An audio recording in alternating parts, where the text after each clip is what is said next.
Hi guys, welcome back. Eric's UK here once more with another Games I've Played vid. And today talking about Deadlands and Savage Worlds. Deadlands was a role-playing game that came out in the in the mid-90s, and it ended up spawning a sequel, and there was plans to do a third, and I don't actually know whether that one ever got published, but I'll touch on that soon. The initial game was called Deadlands: The Weird West, and it was set in, like so many role-playing games, a potential alternate universe. In this instance, our universe kind of goes along fairly normal until the American Civil War, when the deciding point, the Battle of Gettysburg, doesn't go the way it did in our universe. Instead, at a certain point, something goes horribly wrong, and the dead on both sides get up and start attacking the living.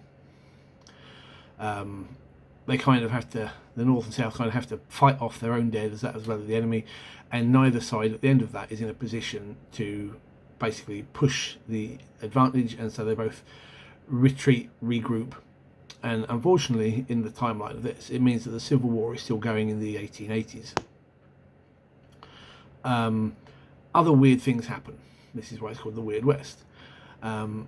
Creatures of myth and folklore begin to appear around the world, but the game focuses on the Wild West, on America.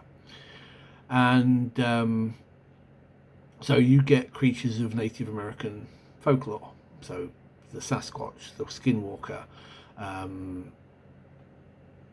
try to think of some other bits and bobs, but you've also got your vampires and your werewolves and your ghosts. There are a few new sort of things.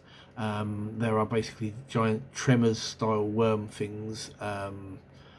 I can't think of the name. Mojave Rattlers, that's the one, that make an appearance in the salt flats around Utah, if I remember correctly. In a way, magic sort of comes back as well. Shaman was a type of character you could play that had sort of like the Native American magics. If you were a holy person, you could end up with faith powers, and the character that I played was what was called a huckster, who is basically the card sharp gambler, but they can work magic with the cards. Effectively, they play cards with the devil, or in the game, Manitou, evil spirits, and if they're able to beat them, then they get to perform magical effects. And this was done really cool in game, because you actually had to draw a hand of cards and make the best hand you could, and the GM did the same thing to be the Manitou, and if you beat them, you got the power to go off, and if you beat them, I think by so much more, you got an extra effect or something like that. Or if you got a certain card hand, you got an extra effect. And that could range anything from like a charm spell to actually sort of like a magic missile type thing, where you fling the cards gambit styly. Mad science came to the world because of the discovery of something called ghost rock, which was like a material like coal that burns longer and gives off more energy, and got its name because of strange wailing noises and supposed images of skulls and faces in the smoke. And this all led to a revolution in technology. So you ended up with like velocipedes, which were motorcycles. You ended up with gyrocopters, Gatling pistols, rocket packs. It was very kind of steampunky meets Wild West horror. And you could play pretty much anything you could think of within that confine. As I say, there's shamans, holy men, hucksters, law dogs, outlaws. You name it, you could think of it. You could play it. The system was quite cool. It's been a long time, and since I played it, about 20 years, and I ended up selling my books off 10 years ago, so I'm fairly rusty on the mechanics. But as I recall, you had a set of stats which were dice based. So you might have a strength of D4, but your agility might be a D8, or but you could also increase the number of dice. And as I recall, each stat had a set of skills, and they had a value, and that's how many dice you would roll, of that type for that skill, sort of thing. It was a very simple and straightforward system, actually, as I recall. And we had a very good campaign that ran for, I think, about nearly 2 years, a year and a half, 2 years, I think. Never actually finished it, but we had a couple of years of really good gaming out of it. I ran the game myself with some other friends at the same time, with scenarios I'd already played in the first campaign, and they did these really cool scenarios. Later in the game, they did normal sort of size module books, but the original ones were sort of like in the size of penny dreadfuls. They were tiny little A4 folded in half sort of digest size books, and they would give you the adventure in that, and they would give you the stats and any new skills, feats, spells, whatever. And they were really, really cool as like little one night session things. They did a load of source books for it. You had a book for every potential character types, from again your hucksters, your law dogs, your holy men, whatever. There was a whole catalogue, I forget the name of it, which gave you loads of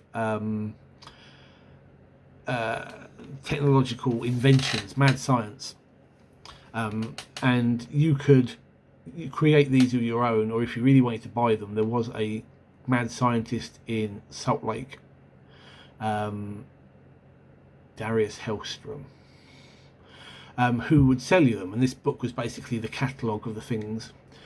And mad scientists could create their own things as well with the GM. And it was always a really good fun game. We kind of went from D&D to Vampire the Masquerade to Deadlands, and I think back to Vampire again. But we kind of really sort of like got into the Western sort of things. It doesn't sort of grab me so much now, but the game was awesome. Really, really cool. It was quite, I will say it was quite original. I'd never seen anything like that in a role-playing game, concept-wise or otherwise.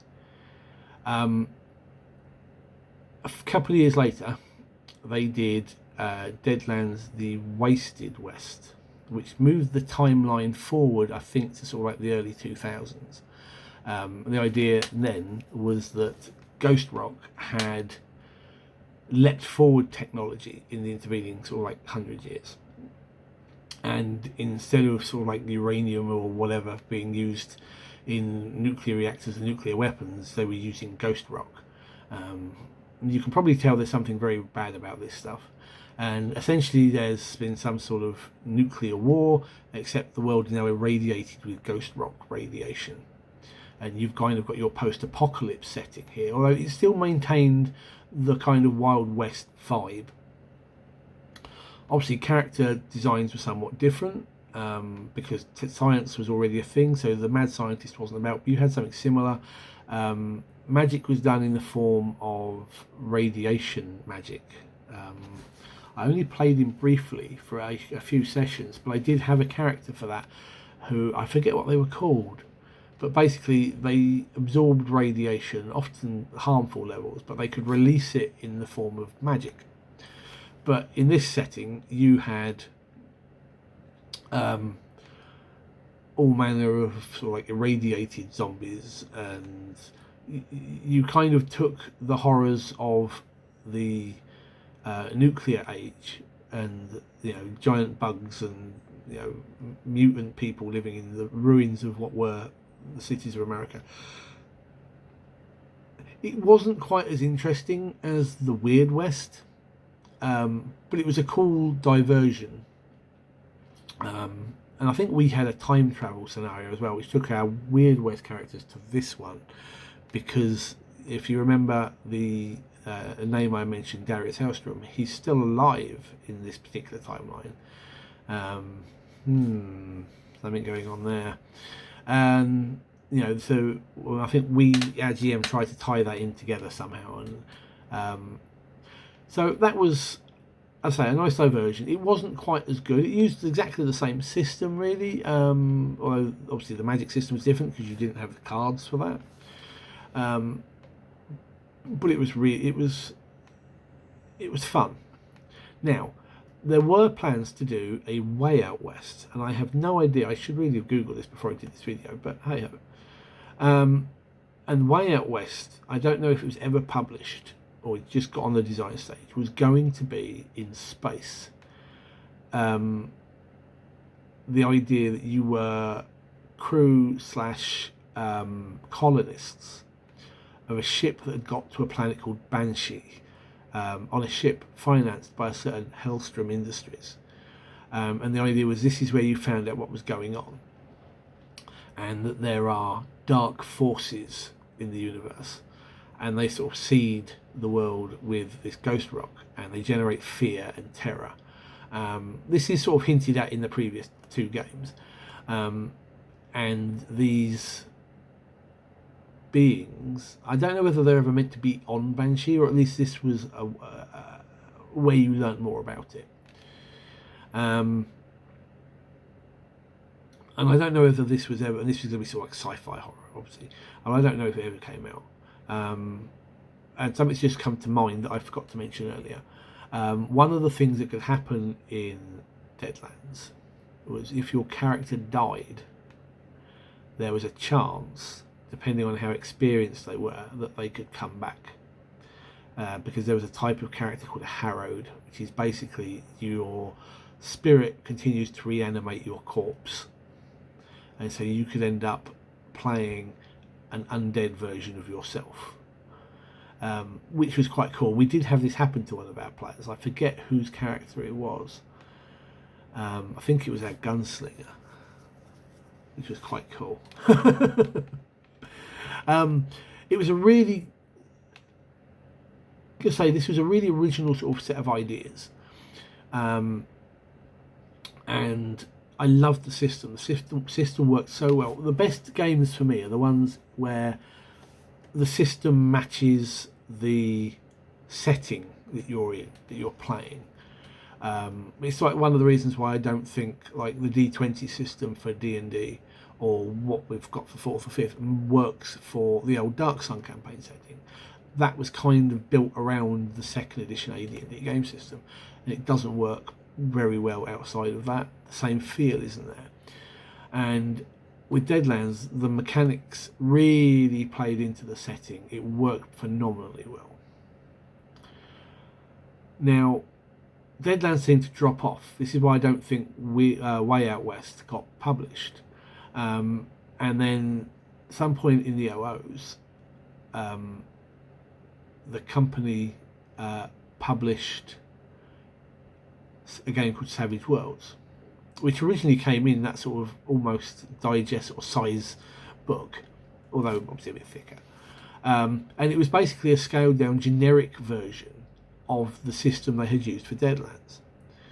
And they did release a Deadlands source book for it, so you could use it as a setting. And they did some other really odd and unusual setting books. I vaguely recall one where you played germs or something weird like that, and it was just like a microscopic world. And it was, but they did it as a generic system, so you could play whatever you want. You weren't just forced into the Weird West, the Wild West or thing. It never quite worked as well. I think a lot of the flavour got taken out of the system. They did a few source books. I don't even know actually whether this is still going or not. I'm sure it must be somewhere. But they did a few source books for it as well. I mean, there was somewhere, I'm not sure where it is, I've got a copy of Savage Worlds. And they did a horror book as well to dedicate to that. And I would quite like to get a copy of that. I don't know what else they did with it though. It just didn't. I don't think it was as popular as the original game was. But I guess for whatever reason they felt a need to do this.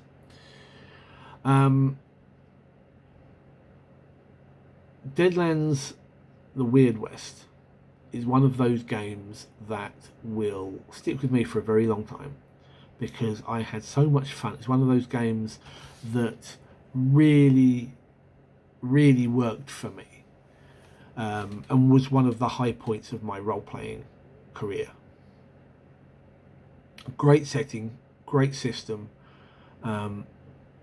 simple enough that you can introduce new players to the game, but with a certain level of complexity that it will keep experienced role players happy. And a weird I mean, I'm not big into steampunk, but the steampunk horror Wild West thing really, really touched the spot. If you get a chance to ever play the original Weird West, I would say take it. I don't think you will be disappointed. Anyway, thank you for watching, guys. I know this one's kind of gone on a bit longer than I intended. I did spend a bit of time going through the backstory of the setting, but I think for this particular game you kind of needed it. If you enjoyed the vid, please give me a like and a subscribe if you enjoy it. If you would, please do so. Words, not English today. Yes, hit the like button, hit the subscribe button, and I look forward to seeing you in the comments and in the next video. Until next time, take care, guys. Good gaming.